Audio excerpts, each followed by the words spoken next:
خوش آمدید۔ آج ہم لوئیزا مے ایلکوٹ کے مشہور زمانہ ناول لٹل ویمن پر ایک گہری نظر ڈال رہے ہیں۔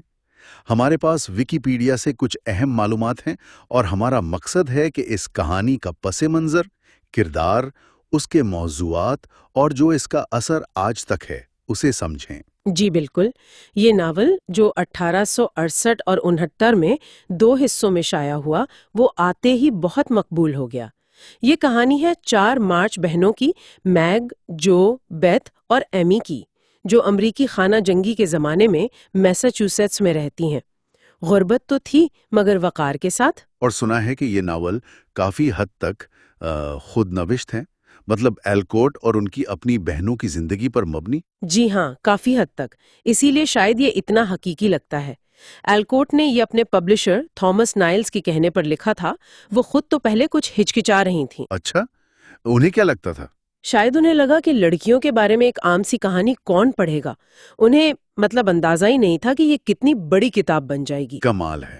جی، اور یہ دلچسپ بات ہے کہ اس ناول میں آپ دیکھیں تو 3 خاص موضوعات ہیں۔ ایک تو گھریلو زندگی، دوسرا کام کاج اور مقصد کی تلاش، اور تیسرا سچی محبت۔ اور یہ اس دور کی جو حقیقت پسندی کی ادبی تحریک تھی اس کا بھی حصہ مانا جاتا ہے۔ یہ روزمرہ کی زندگی دکھاتا ہے۔ صحیح، صرف رومانوی قصے نہیں بلکہ اصل زندگی کی جھلک۔ بالکل، اور اس میں شادی کے تصور پر بھی بات ہے، خاص طور پر ایسے رشتے جہاں برابری ہو، شراکت داری ہو۔ تو آئیے ان کرداروں کی طرف چلتے ہیں جنہوں نے اس کہانی کو لازوال بنایا۔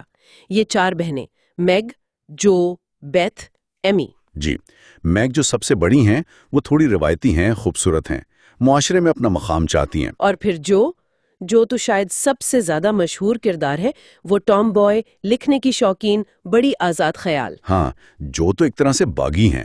وہ اس وقت کی لڑکیوں کے لیے بالکل ایک نئی مثال تھی، جو اپنے خوابوں کے پیچھے بھاگتی ہیں۔ پھر بیتھ آتی ہیں، جو بہت شرمیلی سی، میوزک پسند کرتی ہیں، گھر کا جیسے سکون ہو وہ۔ جی، ان کی شخصیت میں ایک خاموش طاقت ہے۔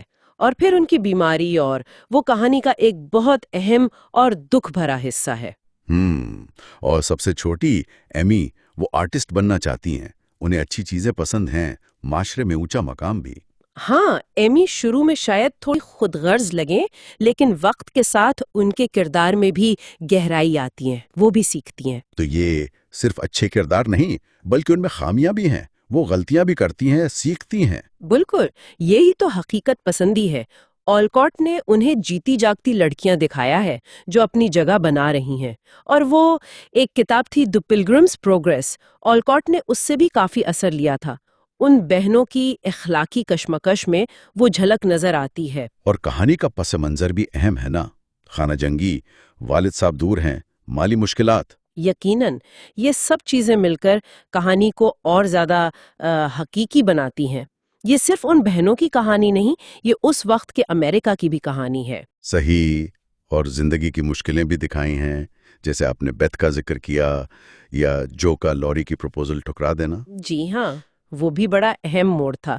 اور پھر جو کی شادی پروفیسر بھیر سے ہونا، یہ بھی کوئی روایتی رومانوی انجام نہیں تھا، یہ ایک الگ طرح کا تعلق تھا، ذہنی ہم آہنگی پر مبنی۔ تو مجموعی طور پر اس ناول کا اثر کیا رہا؟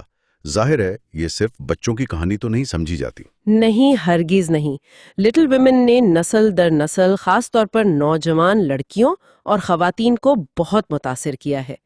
جو مارچ کا کردار تو ایک آئیکن بن گیا، آزادی کا، اپنے شوق پورے کرنے کا، لیکن اس سے بڑھ کر ناول نے یہ دکھایا کہ گھریلو زندگی اور ذاتی خواہشات میں توازن ممکن ہے۔ اور یہ کہ خواتین کے لیے صرف ایک روایتی راستہ نہیں ہے، ان کی اپنی سوچ، ان کے خواب بھی اہم ہیں۔ بالکل، یہی اس کی خاص بات ہے۔ اور یہ حیرت انگیز ہے کہ یہ آج بھی اتنی ریلیونٹ ہے، اتنی بار اسے فلمایا گیا، ٹی وی پر آیا۔ جی، انگنت بار، تھیٹر، فلم، ٹی وی، اوپرا، اینیمے تک میں، ہر نسل اس میں کچھ نیا دیکھتی ہے۔ یہ اس کی کہانی کی طاقت ہے۔ تو آخر میں اپنے سامعین کے لیے ایک سوال چھوڑتے ہیں۔ جو مارچ کا کردار تو یقیناً بہت اہم ہے، لیکن کیا یہ ناول دراصل ان تمام بہنوں کے اپنے اپنے راستے چننے کا جشن نہیں مناتا؟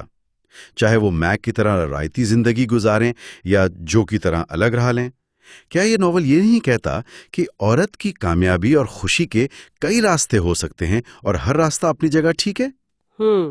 یہ ایک بہت اچھا نکتہ ہے، سوچنے کے لائق۔